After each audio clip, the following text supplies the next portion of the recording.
आज के क्लास में हम लोग उत्प्रेरण के बारे में पढ़ने वाले हैं कि उत्प्रेरण क्या होता है। इसके पहले हम लोग जो चैप्टर स्टार्ट किए थे वो था सरफेस केमिस्ट्री, जिसको हम लोग हिंदी में पृष्ठ रसायन कहते हैं।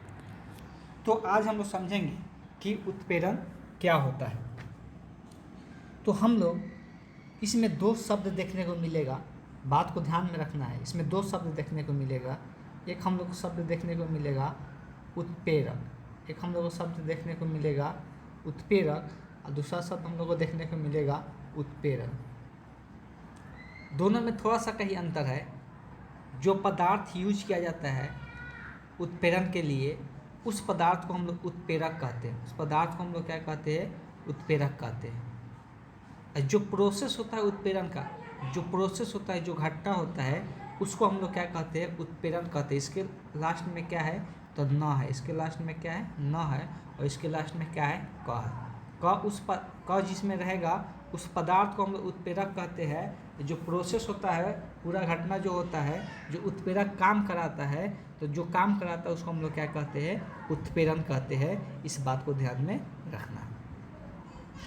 तो हम लोग यहाँ पर एक ही साथ दोनों का डिफिनेशन हम लोग लिखेंगे, उत्प्रेरण हो या उत्प्रेरक हो। ठीक है, तो हम लोग यहाँ पे जो डिफिनेशन लिखेंगे, किसका लिखेंगे? तो इस बात को ध्यान में रखना है, उत्प्रेरण का लिखने वाले। हम लोग किसका लिखने वाले हैं? उत्प्रेरण किसको कहते हैं। ठीक, तो हम लोग यहाँ पे जो डिफिनेशन लिखेंगे, हेडिंग डालना है उत्प्रेरण, हेडिंग डालना है उत्प्रेरण, जिसको इंग्लिश में हम लोग क्या कहते हैं? तो कैटलिस्ट कहते हैं, कैटलिस्ट कहते हैं। तो कैटलिस्ट इसको इंग्लिश में हम लोग कहते हैं। हेडिंग लिखने के बाद हम लोग इसको यहाँ से लेके यहाँ तक लिख लेंगे। बेसिकली यही डिफिनेशन हम लोग को उत्प्रेरण का लिखेंगे। उत्प्रेरक अगर बात करते हैं, उत्प्रेरक वह पदार्थ है, उत्प्रेरक वह पदार्थ है जो अभिक्रिया के वेग को प्रभावित कर देता है। उत्प्रेरक वह पदार्थ है। यहाँ पर पहले उत्प्रेरक के बारे में बात किया जा रहा है। उत्प्रेरक एक पदार्थ का नाम है, ठीक, कि यह एक ऐसा पदार्थ होता है जो अभिक्रिया के वेग को क्या करता है? प्रभावित करता है। ये स्वयं अभिक्रिया में भाग नहीं लेता है। इस बात को ध्यान में रखना है, ये स्वयं अभिक्रिया में भाग नहीं लेता है, इस सिर्फ अभिक्रिया के वेग को प्रभावित करता है। वेग को प्रभावित करने का मतलब क्या है? या तो अभिक्रिया के वेग को बढ़ा देगा या तो अभिक्रिया के वेग को घटा देगा। दोनों में से कोई काम कर सकता है, या तो अभिक्रिया के वेग को बढ़ा देगा या तो अभिक्रिया के वेग को घटा देगा। ठीक, यही प्रक्रिया को, इसी प्रक्रिया को हम लोग क्या कहते हैं? तो उत्प्रेरण कहते हैं। इसको यहाँ से लेके यहाँ तक लिख लेना है। चलिए आगे चलते हैं। अब जो अगर हम लोग उत्प्रेरण का बात करते हैं, तो उत्प्रेरण बेसिकली दो प्रकार का होता है। उत्प्रेरण जो होता है वो दो प्रकार का होता है। तो उत्प्रेरण जो होता है वो दो प्रकार का होता है। एक होता है धनात्मक उत्प्रेरण, एक होता है ऋणात्मक उत्प्रेरण। एक होता है धनात्मक उत्प्रेरण। सब अगला जो हेडिंग डालना है, क्या हेडिंग डालना है? तो धनात्मक उत्प्रेरण। तो क्या हेडिंग डालना है? धनात्मक उत्प्रेरण। वो लिखेंगे धनात्मक उत्प्रेरण, धनात्मक उत्प्रेरण, जिसको इंग्लिश में अगर बात करेंगे तो इंग्लिश में क्या बोला जाता है? Positive catalyst, positive catalyst, catalyst, positive catalyst लिख लेना है। ठीक है, अगर इसका डिफिनीशन का बात करेंगे तो इसका डिफिनीशन यहाँ से लेके यहाँ तक लिख लेना है, यहाँ से लेके यहाँ तक लिख लेना है। ये क्या करता है? तो देखो, अभी हम बात कर रहे थे कि जो उत्प्रेरण होता है दो प्रकार का होता है। एक धनात्मक होता है और एक ऋणात्मक होता है। एक धनात्मक होता है और एक ऋणात्मक होता है। बात को समझना है, बात को समझना है। धनात्मक जो उत्प्रेरण होता है वो अभिक्रिया के वेग को क्या करता है? बढ़ा देता है। जो धनात्मक उत्प्रेरण होता है, तो वैसा उत्प्रेरक जो अभिक्रिया के वेग को क्या करे? बढ़ा दे, वो धन उत्प्रेरक कहलाता है। और उसी प्रक्रिया को हम लोग क्या कह देते हैं? तो धनात्मक उत्प्रेरण कह देते हैं। तो सिंपल याद रखना है कि धनात्मक उत्प्रेरण का काम ही होता है अभिक्रिया के वेग को क्या कर देना? बढ़ा देना, अभिक्रिया के वेग को बढ़ा देना। और ऋणात्मक उत्प्रेरण का काम होगा अभिक्रिया के वेग को घटा देना। ठीक, ऋणात्मक उत्प्रेरण का काम होगा अभिक्रिया के वेग को घटा देना। तो ये चीज़ें याद रखना है। तो ये हो गया धनात्मक उत्प्रेरण। उसी प्रकार से ऋणात्मक उत्प्रेरण भी लिख लेना है। ऋणात्मक उत्प्रेरण का बात करेंगे तो ऋणात्मक उत्प्रेरण हेडिंग डाल के ऋणात्मक उत्प्रेरण हेडिंग डाल के, जिसको इंग्लिश में नेगेटिव कैटलिस्ट कहते हैं, इसको यहाँ से लेके यहाँ तक लिख लेना है, इसको यहाँ से लेके यहाँ तक लिख लेना है। इसको हम लोग ऋणात्मक उत्प्रेरण कहते हैं, तो इसको हम लोग ऋणात्मक उत्प्रेरण कहते हैं। ठीक, इस बात को ध्यान में रखना है। अब देखो कुछ और भी टर्म हम लोग जानेंगे, जैसे ये तो धनात्मक ऋणात्मक सब लिखते चलना है, ये सब छोटे छोटे पॉइंट है जो कि ध्यान में रखना है कि धनात्मक उत्प्रेरण किसको कहते हैं, ऋणात्मक उत्प्रेरण किसको कहते हैं। और अब हम लोग को एक और टर्म मिलने वाला है, और कौन सा टर्म होगा, तो स्व उत्प्रेरण। क्या होगा, तो वो होगा स्व उत्प्रेरक या उत्प्रेरण पहले हम लोग बोलते हैं, तो स्व उत्प्रेरण, स्व उत्प्रेरण, किसको हम लोग कहेंगे, स्व उत्प्रेरण।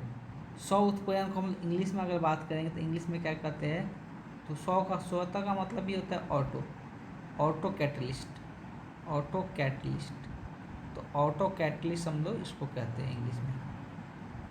राइट, तो ये क्या होता है बेसिकली, तो कभी कभी ऐसा देखने को मिलता है, कभी कभी ऐसा देखने को मिलता है कि जब हम लोग रासायनिक अभिक्रिया के, जब रासायनिक अभिक्रिया होते रहता है तो उसमें एक पदार्थ का निर्माण होगा, उसमें क्या होगा, तो एक पदार्थ का निर्माण होता है। क्या होता है, तो एक उसमें एक हम लोग को देखने को मिलता है, उसमें एक पदार्थ का निर्माण होगा, और जो पदार्थ का निर्माण होता है वो खुद एक उत्प्रेरक के तरह काम करना शुरू कर देता है। क्या करता है, खुद एक उत्प्रेरक के तरह काम करना शुरू कर देता है। तो खुद वो एक उत्प्रेरक के तरह काम करना शुरू कर देता है, तो वैसे उत्प्रेरण को, वैसे प्रक्रिया को हम लोग क्या कहते हैं, स्व उत्प्रेरण कहते हैं। क्या कहते हैं, स्व उत्प्रेरण कहते हैं। तो स्व उत्प्रेरण हेडिंग डाल के यहाँ से लेके यहाँ तक लिख लेना है, स्व उत्प्रेरण हेडिंग डाल के यहाँ से लेके यहाँ तक लिख लेना है।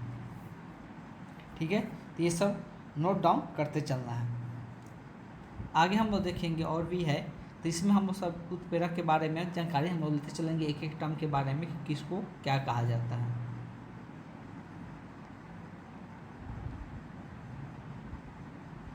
एक है उत्पादित उत्प्रेरण, एक है उत्पादित उत्प्रेरण। तो ये क्या होता है, इसको हम लोग समझते हैं, उत्पादित उत्प्रेरण क्या होता है। सबसे पहले हेडिंग डाल लेना, उत्पादित उत्प्रेरण।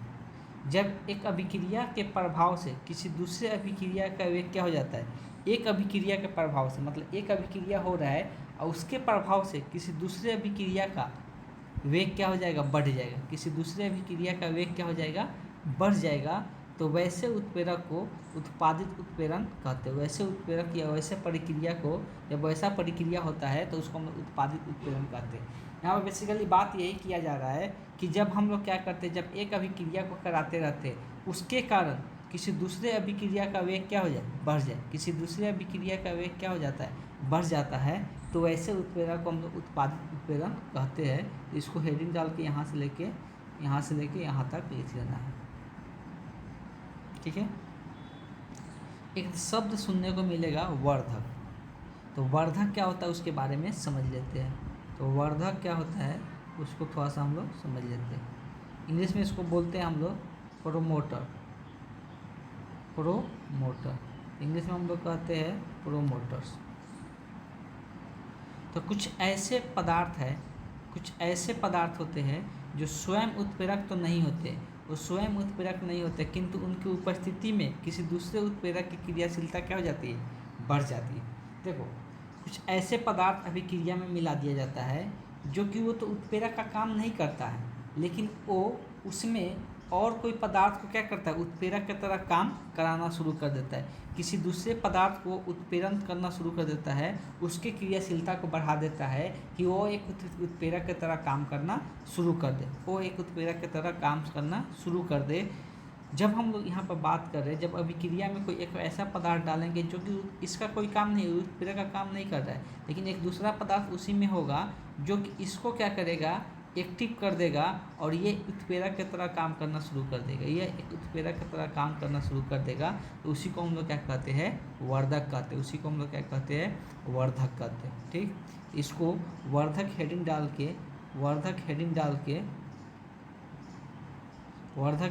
के यहाँ से लेके यहाँ तक लिख लेना है। वर्धक हेडिंग डाल के यहाँ से लेके यहाँ तक लिख लेना है।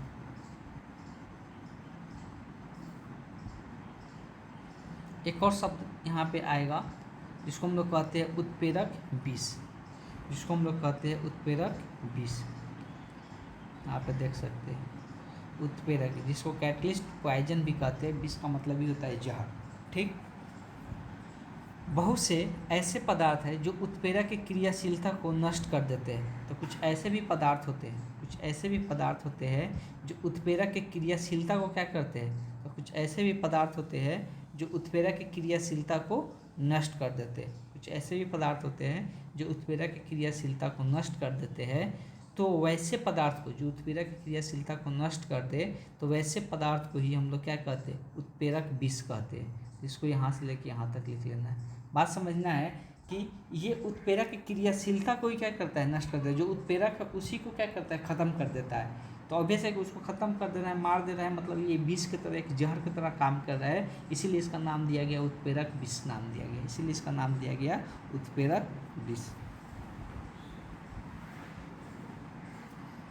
आगे हम लोग देखेंगे उत्प्रेरकीय अभिक्रिया की विशेषताएं। अब इसका क्या क्या विशेषता होता है उसके बारे में हम लोग चर्चा करेंगे कि ये जो उत्प्रेरक अभिक्रिया, जो उत्प्रेरक से अभिक्रिया कराया जाता है, तो इसमें क्या क्या ऐसा गुण देखने को मिलता है उसके बारे में हम लोग यहाँ पे चर्चा करेंगे। जब उत्प्रेरक से अभिक्रिया कराया जाता है तो इसमें क्या क्या गुण देखने को मिलता है उसके बारे में हम लोग यहाँ पे चर्चा करेंगे। तो अगला जो हेडिंग डालना है, तो हेडिंग के रूप में लिखना है उत्प्रेरक अभिक्रिया की विशेषताएं, उत्प्रेरक अभिक्रिया की विशेषताएं। अब इसमें नंबरिंग कर करके लिखते चलना है। तो अगर एक नंबर का बात करेंगे तो एक नंबर किसके बारे में चर्चा कर रहा है, तो अभिक्रिया के अंदर उत्प्रेरक अपरिवर्तित रह जाता है, फिर भी इनमें कुछ भौतिक परिवर्तन हो सकते हैं। अब देखो कोई भी उत्प्रेरक रहेगा, कोई भी अगर उत्प्रेरक रहेगा, कोई भी उत्प्रेरक हो, मान लो कि अगर ये उत्प्रेरक है, ये उत्प्रेरक है, ये एक पदार्थ है समझ लो, ये उत्प्रेरक है, तो ये अभिक्रिया को सिर्फ कराता है, इसमें कोई भी परिवर्तन देखने को नहीं मिलता है, इसमें कोई भी परिवर्तन नहीं होता है, इस बात को ध्यान देना है।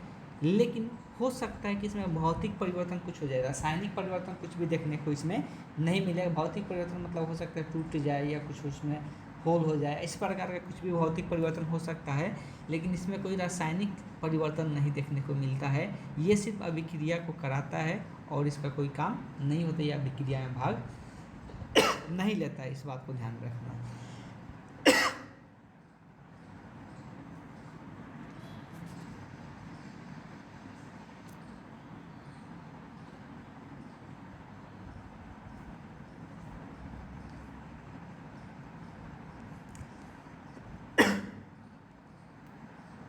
चलिए, तो 2 नंबर जो दिया हुआ है, 2 नंबर क्या दिया हुआ है, उत्प्रेरक की अल्प मात्रा से, उत्प्रेरक की अल्प मतलब होता है बहुत, ठीक। तो उत्प्रेरक की अल्प लिखते चलना है, 1 नंबर, ये 2 नंबर लिखना है, ठीक। तो उत्प्रेरक की अल्प मात्रा से अभिक्रिया को पर्याप्त मात्राओं के बीच अभिक्रिया कराई जा सकती है।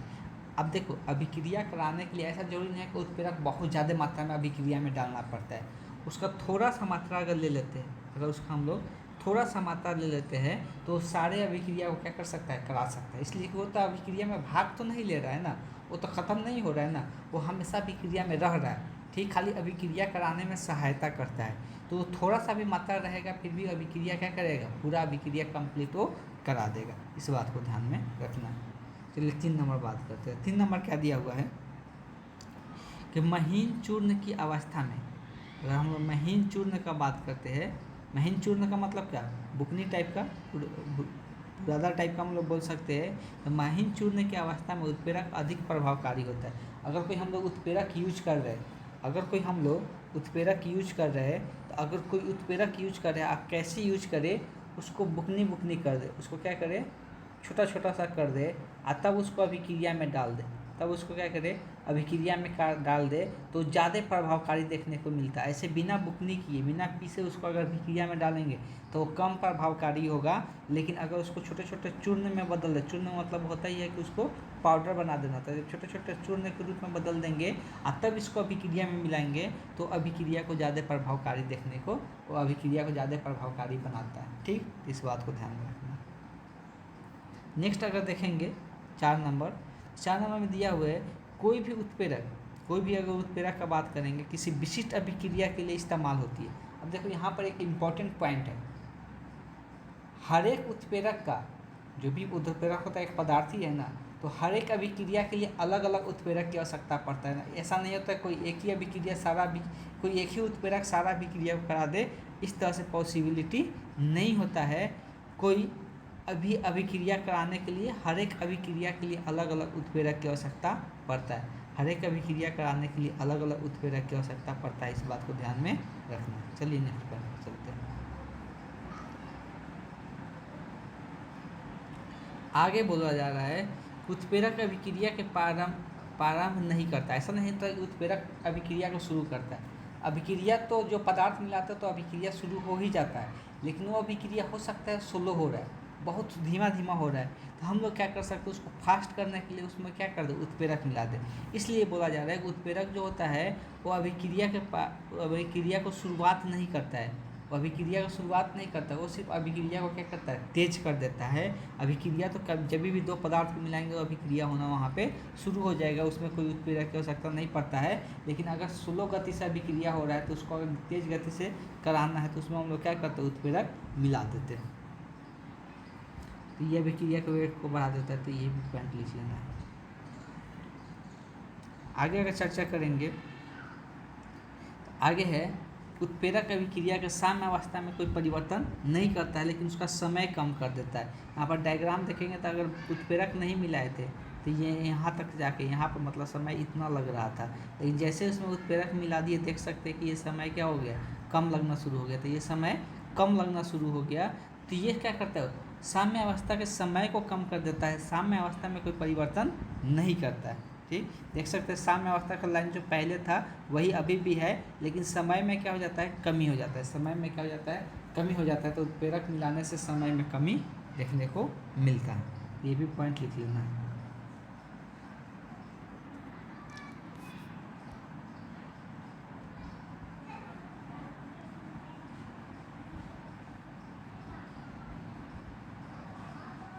अगला पॉइंट है कि उत्प्रेरक के प्रयोग से अभिक्रिया के पश्चात बने प्रतिफलों की प्रकृति में कोई परिवर्तन नहीं होता है। तो देखो वही चीज़ यहाँ पर बताया जा रहा है कि अगर उत्प्रेरक का हम लोग प्रयोग करते हैं तो ऐसा नहीं कि जो उत्पाद बन रहा है या जो कोई प्रतिफल बन रहा है उसमें कोई चेंजिंग देखने को मिलेगा।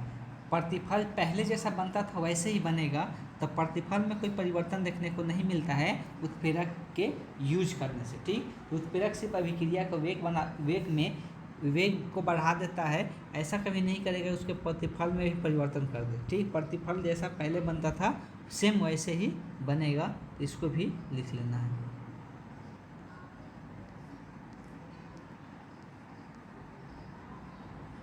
एक और काम करता है, ये सक्रियण ऊर्जा को क्या करता है, कम कर देता है। तो ये सक्रियण ऊर्जा को क्या करता है, कम कर देता है। तो उत्प्रेरक का काम क्या होता है कि सक्रियण ऊर्जा को कम कर देना, तो वही चीज़ लिया हुआ है, ये सक्रियण ऊर्जा को कम कर देता है। अभी ऐसा हम बताए थे कि कोई भी अभिक्रिया होने के लिए जो अभिकारक होता है, हम लोग जब अभिक्रिया का बात करते हैं तो अभिक्रिया का मतलब ए और बी, ए से अगर बी बन रहा है तो इसी को हम लोग अभिकारक कहते हैं, इसको हम लोग प्रतिफल कहते हैं। ठीक, तो अगर हम लोग अभिकारक का क्या कहते हैं, तो अभिकारक का जो ऊर्जा होता है वो सक्रियण ऊर्जा का क्या होना चाहिए, बराबर होना चाहिए, तभी जाकर अभिक्रिया हो पाता है। जो सक्रियण ऊर्जा का अगर ये बराबर नहीं रहेगा या उससे ज़्यादा ऊर्जा इसके पास नहीं रहेगा तो ये अभिक्रिया नहीं करेगा। तो जानते हो उत्प्रेरक क्या करता है, उत्प्रेरक क्या करेगा, सक्रियण ऊर्जा को ही कम कर देगा। मान लो कि इसका पहले ऊर्जा था 30, सक्रियण ऊर्जा है 40, तो अगर 30 है और 40 की आवश्यकता है तभी तो अभिक्रिया शुरू होगा, तो ये होगा ही नहीं अभिक्रिया। तो हम लोग इसमें जैसे उत्प्रेरक मिलाएंगे तो इसको कम कर देगा, इसको ये कुछ नहीं करेगा।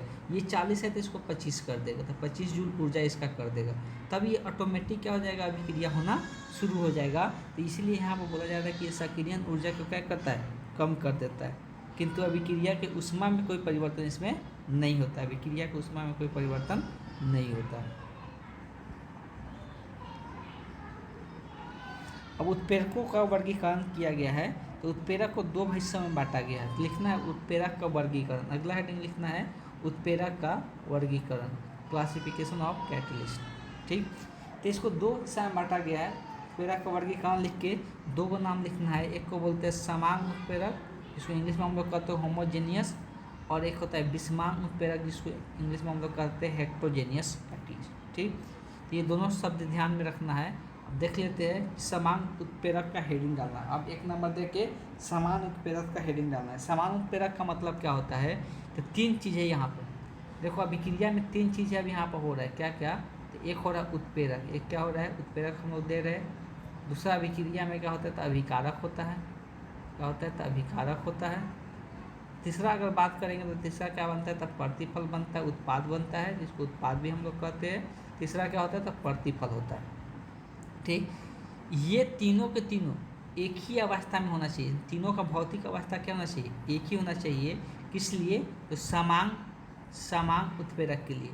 समान उत्प्रेरक उसको कहेंगे जब तीनों का अवस्था क्या हो, सेमी हो। अगर तीनों के तीनों गैस है तो तीनों के तीनों क्या होना चाहिए, गैसीय अवस्था में रहना चाहिए। और तीनों के तीनों गैसीय अवस्था में रहना चाहिए, तब उसको हम लोग क्या कहेंगे, समान उत्प्रेरक कहेंगे। ये तीनों के तीनों ठोस अवस्था में रहना चाहिए, तो समान उत्प्रेरक का यहाँ पे हेडिंग डालना है। यहाँ से लेके यहाँ तक लिख लेना है। ठीक, और एक इसका एग्जाम्पल लिखना है। एग्जाम्पल में क्या लिखना है, इतना लिखने के बाद एक एग्जाम्पल लिखना है। एग्जाम्पल लिखना है 2SO2 प्लस O2 मिल के क्या बना रहा है, 2SO3 बना रहा है। अब देखो ये अभिक्रिया SO2 सल्फर डाइऑक्साइड के साथ ऑक्सीजन का अभिक्रिया होगा तो सल्फर ट्राइऑक्साइड बन रहा है। ठीक, तो इसमें क्या होता है, यहाँ पर ध्यान देना है कि ये दोनों मिलकर सल्फर डाइऑक्साइड और ऑक्सीजन मिलकर अभिक्रिया कर रहा है। लेकिन इसमें हम लोग एक उत्प्रेरक यूज कर रहे हैं, जिसको हम लोग NO कह रहे हैं, जिसको नाइट्रिक ऑक्साइड बोला जाता है, NO कह रहे हैं। और इसका अगर अवस्था देखेंगे तो अवस्था को यहाँ पर दिखाया जाता है, ये 10 क्लास में पढ़े थे लोग, ब्रैकेट में देख के G लिखा जाता है।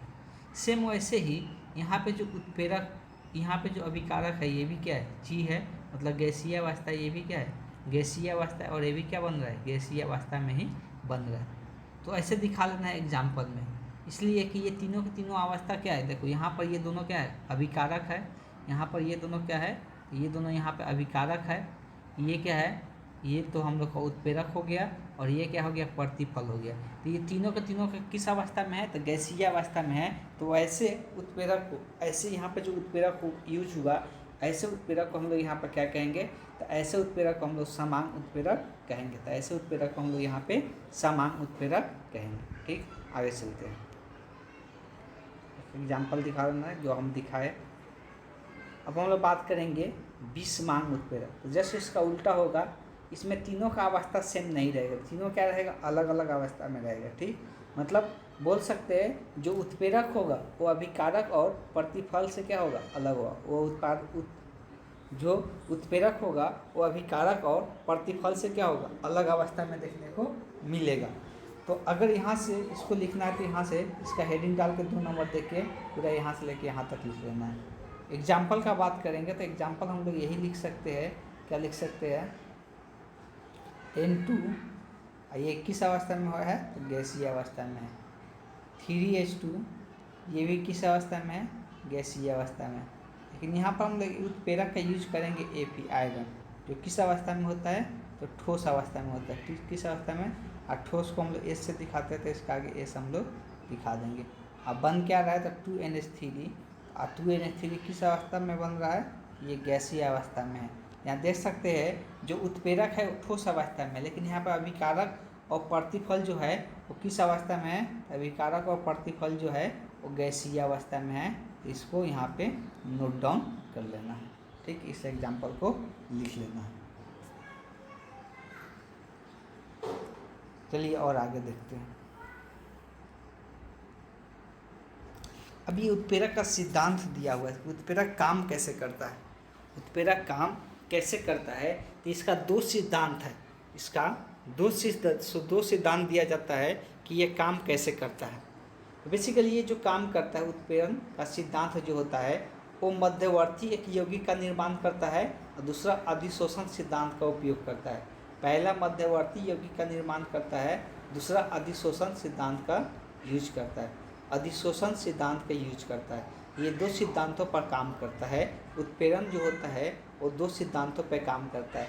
कैसे काम करता है उसको हम लोग डिटेल में यहाँ पे देखने वाले हैं, और एग्जाम्पल के तहत यहाँ पर देखेंगे वो किस प्रकार से वो काम करता है। ठीक, तो सबसे पहले एक हेडिंग लगाना है उत्प्रेरण के सिद्धांत, इसको इंग्लिश में कहते हैं principle of catalyst, principle of catalyst. ठीक, लिखना है उत्प्रेरण का मुख्य दो सिद्धांत है, उत्प्रेरण का मुख्य दो सिद्धांत है, उत्प्रेरण का मुख्य दो सिद्धांत है। और 1 नंबर 2 नंबर दे के लिखना है, ऐसे नहीं कि रोमन का 1 नंबर, यहाँ पर इसको 1 नंबर दे के लिख लेना है यहाँ से लेकर यहाँ तक, फिर इसको यहाँ पर 2 नंबर दे के अधिशोषण सिद्धांत लिखना है। तो यही दोनों सिद्धांत पर उत्प्रेरण कार्य करता है। कैसे कार्य करता है ये दोनों इसी पर उस बात को यहाँ पे हम लोग समझेंगे। तो इसको एग्जाम्पल से यहाँ पे हम समझते हैं दोनों को एक साथ। अधिशोषण का मतलब होता है आग के उस पर क्या हो जाना, चिपक जाना, आग के उस पर क्या हो जाना, चिपक जाना। चलिए यहाँ से हम लोग देखते हैं।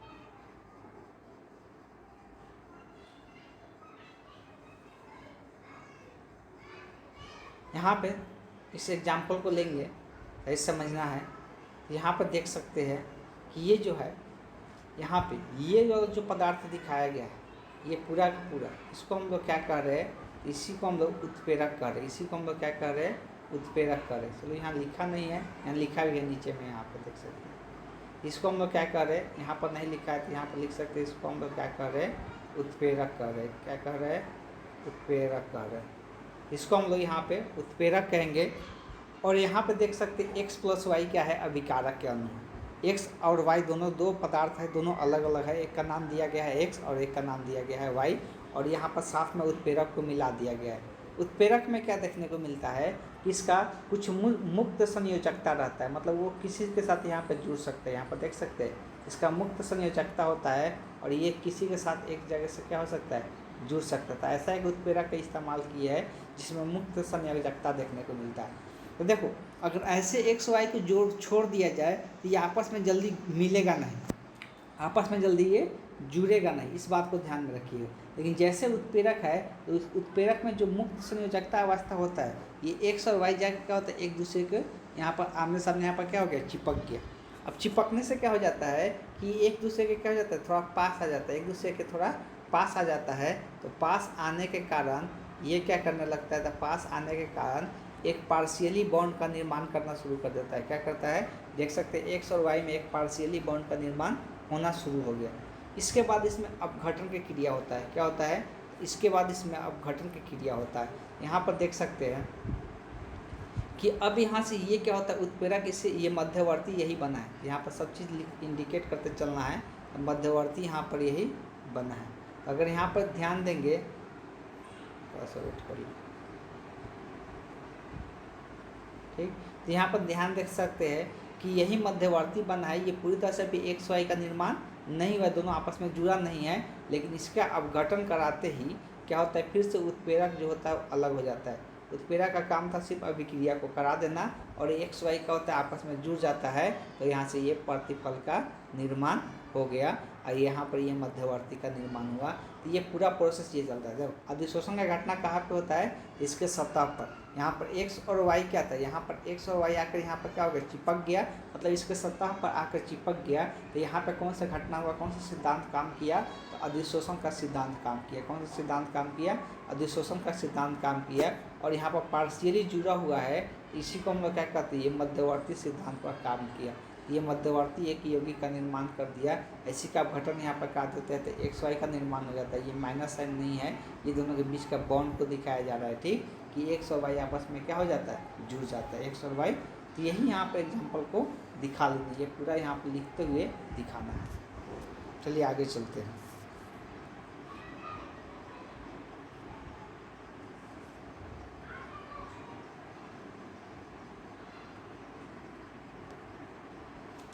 इसके साथ हम लोग एक एग्जाम्पल करेंगे।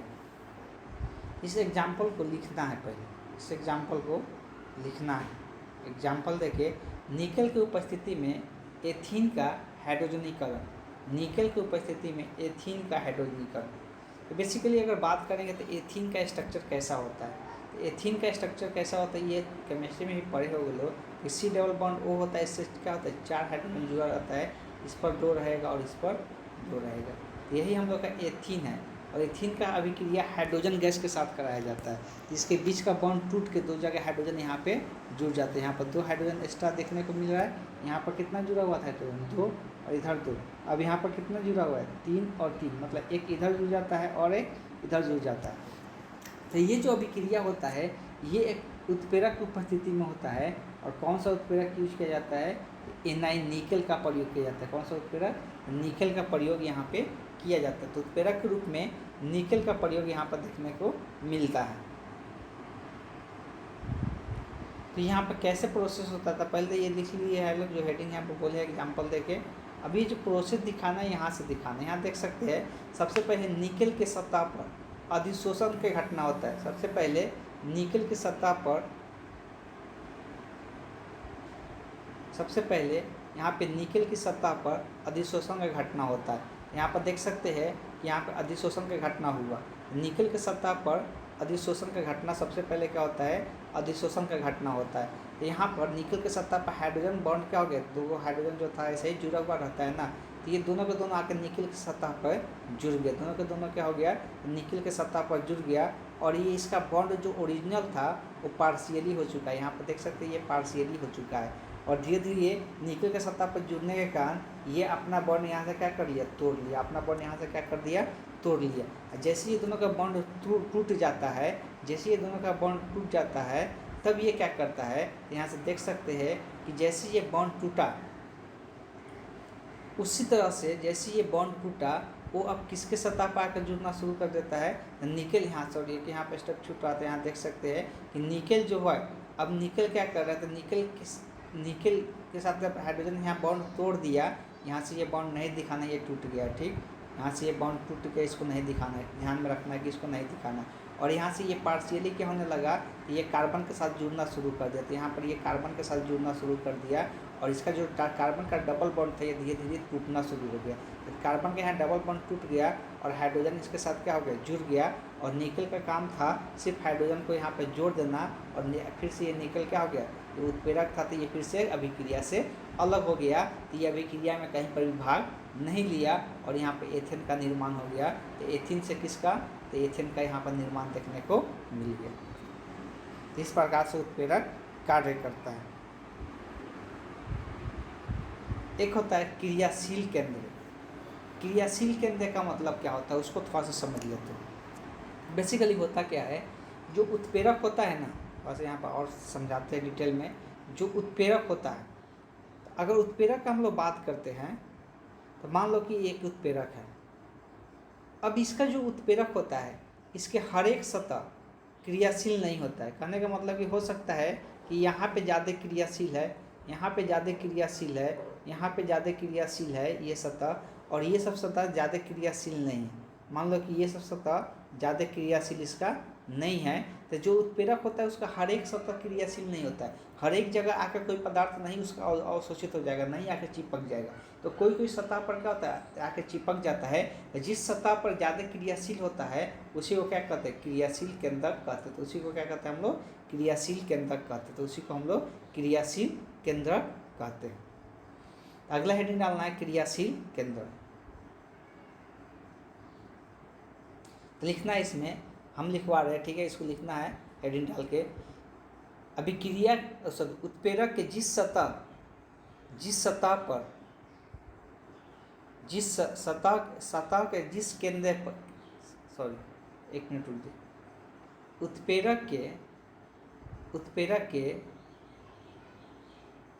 उत्प्रेरक के हर एक स्थानों पर या प्रत्येक स्थानों पर कोई पदार्थ आके नहीं चिपकता है, कोई पदार्थ आके नहीं चिपकता है, बल्कि किसी स्थानों पर आके चिपकता है जहाँ पे क्रियाशीलता अधिक होता है। किसी स्थानों पर आके चिपकता है जहाँ पे क्रियाशीलता अधिक होता है, जहाँ पे क्रियाशीलता अधिक होता है, उसी स्थान को उस उत्प्रेरक का क्रियाशील केंद्रक कहते हैं। उसी स्थान को उस उत्प्रेरक का क्रियाशील केंद्रक कहते हैं। बात समझ में आ गई। अभी हम समझाए कि हर एक स्थान उसका क्रियाशील नहीं होता, हर एक जगह अधिशोषण का घटना नहीं होगा, लेकिन कहीं कहीं पर ज़्यादा मात्रा में अधिशोषण का घटना होता है तो उसी को हम लोग क्या कहते हैं, क्रियाशील केंद्रक कहते हैं। तो उसी को हम लोग क्या कहते हैं, क्रियाशील केंद्रक कहते हैं।